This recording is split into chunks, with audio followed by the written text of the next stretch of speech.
പോകുന്നത് എന്ന് ചോദിച്ചാൽ അതിന് ഒറ്റ ഉത്തരമേ ഉള്ളൂ, പ്രസംഗിച്ചാൽ മതി. എല്ലാ ദിവസവും വൈകുന്നേരം പ്രസംഗത്തിൻ്റെ ഉത്തുംഗ ശൃംഗങ്ങളിൽ കയറി തിരിച്ചിറങ്ങി വരുമ്പോൾ എനിക്ക് എല്ലാ സംതൃപ്തിയും ലഭിക്കുകയാണ്. അതാണ് അതിൻ്റെ കാര്യം.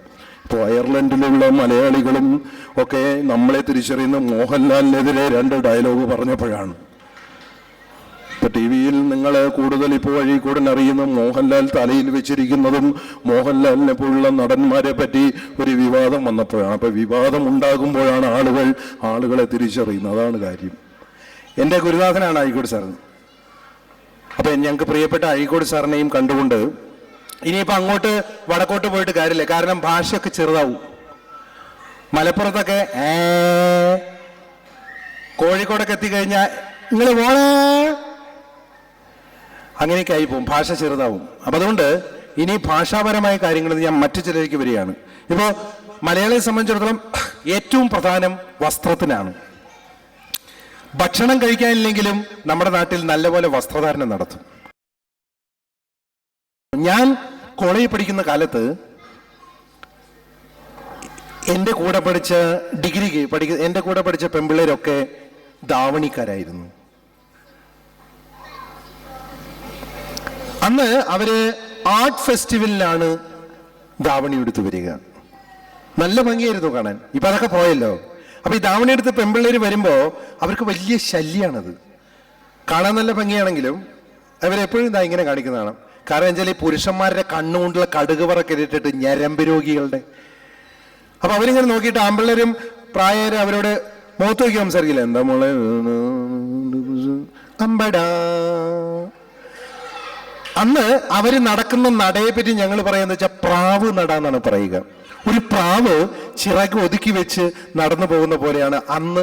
ഈ ഓരോ ഡ്രസ്സിനും ഓരോ നടപ്പാ. ഞാൻ കാണിച്ചു കറക്റ്റ് പ്രാവിനെ പോലെ ഇങ്ങനെ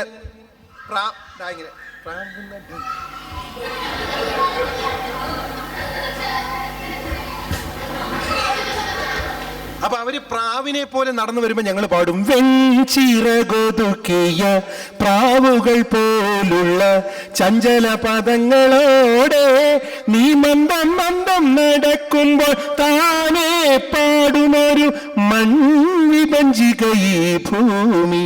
അങ്ങനെയാണ് പാടുക. പക്ഷേ പുരുഷന്മാരുടെ നിരന്തരമായ കണ്ണുകൊണ്ടുള്ള കടുക് പറക്കയിൽ ഏറ്റിച്ച് ഈ ധാവണി പോയി തീയിൽ ചാടി ആത്മഹത്യ ചെയ്തു. ധാവണി ഇല്ല. പക്ഷെ ആ ധാവണി പിന്നീട് നോർത്ത് ഇന്ത്യയിൽ നിന്ന് പുനർജനിച്ചു.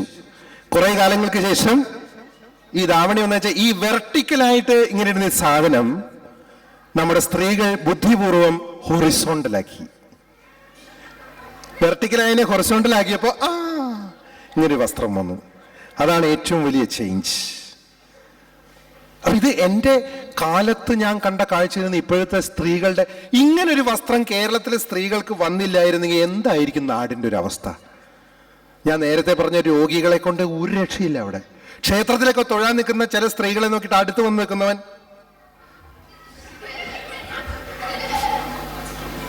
അപ്പൊ ഞാൻ പറഞ്ഞു വന്നത് ഓരോന്നിൻ്റെയും അർത്ഥം നാട്ടിൽ മാറുകയാണ്. പക്ഷേ നമ്മുടെ TV പ്രചാരത്തിൽ വന്നതോടുകൂടി വസ്ത്രം കുറഞ്ഞു വരികയാണ്. ഇപ്പൊ ഞാൻ സത്യം പറയാം, അയർലൻഡിലൊക്കെ വന്നിട്ട് ഇന്നലെ ഇന്നൊക്കെ നടന്നു നോക്കി, യാതൊരു വ്യത്യാസമില്ല കേട്ടോ. ഇപ്പൊ യൂറോപ്പിന്റെ മറ്റു പല ഭാഗത്ത് പോണേ സമ്മറൊക്കെ നല്ല കാഴ്ചകൾ കാണാമെന്ന് വിചാരിച്ചിട്ടാ വന്നത്, ഒന്നും ഉണ്ടായില്ല. അപ്പൊ നമ്മുടെ നാട്ടിൽ ഇപ്പൊ ഈ TV ചാനലിലൊക്കെ അവതാരക പെൺകുട്ടികൾ കണ്ടിട്ടുണ്ട്. ആകപ്പാടെയുള്ള തുണിയുടെ ഇറക്കം ഇത്രയായിരിക്കും. എന്നിട്ട് കാലും മടക്കി വെച്ചപ്പോ you see the next programme, hi bye, ആകെയുള്ള തുണിയാണത്. പിന്നെ മാത്രമല്ല ഈ ഓസ്കാർ അവാർഡ് നിശ്ചയിക്കും ഒക്കെ ആ പെൺപിള്ളേര് ഇങ്ങനൊരു വസ്ത്രം എടുത്തിരിക്കുകയാണ്. ഇത് എവിടെ ഇരിക്കണേന്ന് അവർക്കും അറിഞ്ഞുകൂടാ, നമുക്കും അറിഞ്ഞുകൂടാ. തല ഇങ്ങനെ ഈ കുളിക്കാൻ പോകുന്ന പോലെ ഇങ്ങനെ തല കെട്ടിവെച്ചിട്ടുണ്ടാവും. താളി വേണോ ചേച്ചിയെ എന്ന് ചോദിക്കേണ്ടി തോന്നും. പിന്നെ ഏറ്റവും പ്രധാനപ്പെട്ടത് അമേരിക്കയിൽ പോയപ്പോഴാണ്. അമേരിക്കയിൽ പോയപ്പോ പുരുഷന്മാരൊക്കെ ഫുൾ സ്യൂട്ട്. ഞാൻ സത്യം പറയട്ടെ, അയർലൻഡിൽ നിങ്ങളുടെ അടുത്ത് വന്നപ്പോഴാണ് സ്യൂട്ട് ഇട്ടിട്ടുള്ള ഒരു ഏർപ്പാട് കണ്ടില്ല. ഇവിടെ നിങ്ങൾക്ക് പ്രത്യേകം അഭിനന്ദനങ്ങൾ. അമേരിക്കയിൽ ഏത് പ്രോഗ്രാമിന് പോയാലും 5 പീസ് 8 പീസോ സ്യൂട്ട് ഇട്ടിട്ട് പ്രോഗ്രാം കഴിയുമ്പോൾ നമ്മുടെ അടുത്തേക്ക് വരും. എന്നിട്ട് പറയും, ഓ ജനജ് your performance it was fantastic. അവർ കൈ തരും, പക്ഷെ അവരുടെ കൂടെ പെൺപിള്ളേര് വരും. എൻ്റെ പൊന്നേ, അവരുടെ വസ്ത്രം കണ്ട വേറെ ഒന്നും കണ്ട. നമ്മുടെ നാട്ടിൽ ഈ ചെത്തുകാരും മുണ്ടെടുക്കുന്ന കണ്ടുണ്ടാ? അതുപോലെ ഇവിടെ ഒരു കഷ്ണം ഇങ്ങനെ, ഇത്രയേ ഉള്ളൂ. പിന്നെ നമ്മുടെ നാട്ടിൽ മാവിൽ നിന്നോ പ്ലാവയിൽ നിന്നോ കമുകയിൽ നിന്നോ വീണ് കഴിഞ്ഞാൽ അങ്കമാലി ലിറ്റിൽ ഫ്ലവർ ആശുപത്രിയിൽ കൊണ്ടുപോയിട്ട് പ്ലാസ്റ്റർ ഇട്ട പോലെ ഇവിടെ ഒരു കഷ്ണം. ഇവര് വന്നിട്ട് നമ്മളോട് വന്നിട്ട് ഈ ഹായ് നമ്മളിത് കണ്ട വഴിക്കന്നെ എന്നായി പോവും. ശരീരത്തിൽ ഒരു അല്പം തുണിയേ ഉള്ളൂ ആകെ. പിന്നെ മാത്രമല്ല, വസ്ത്രധാരണത്തിന്റെ പിറവി മുഴുവൻ ഹിന്ദിന്നാ.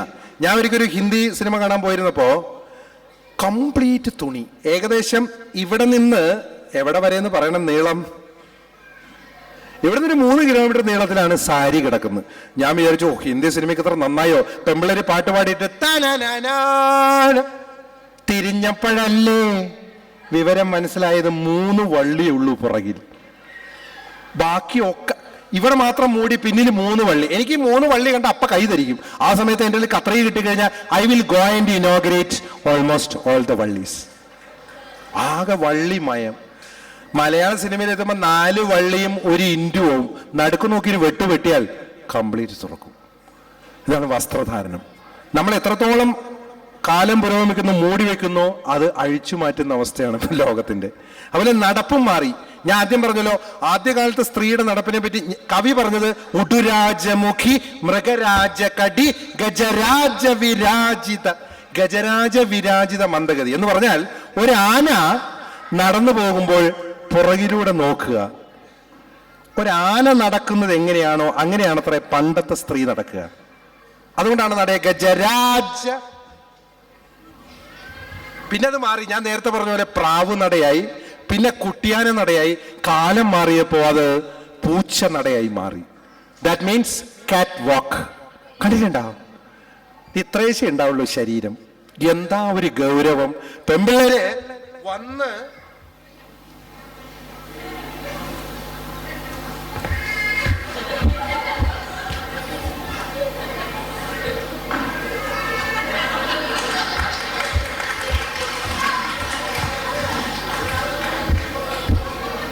അവര് വന്നിട്ട് നമ്മളോട് ചോദിക്കും, ഇതെങ്ങനെയുണ്ട്, കൊള്ളാമോ?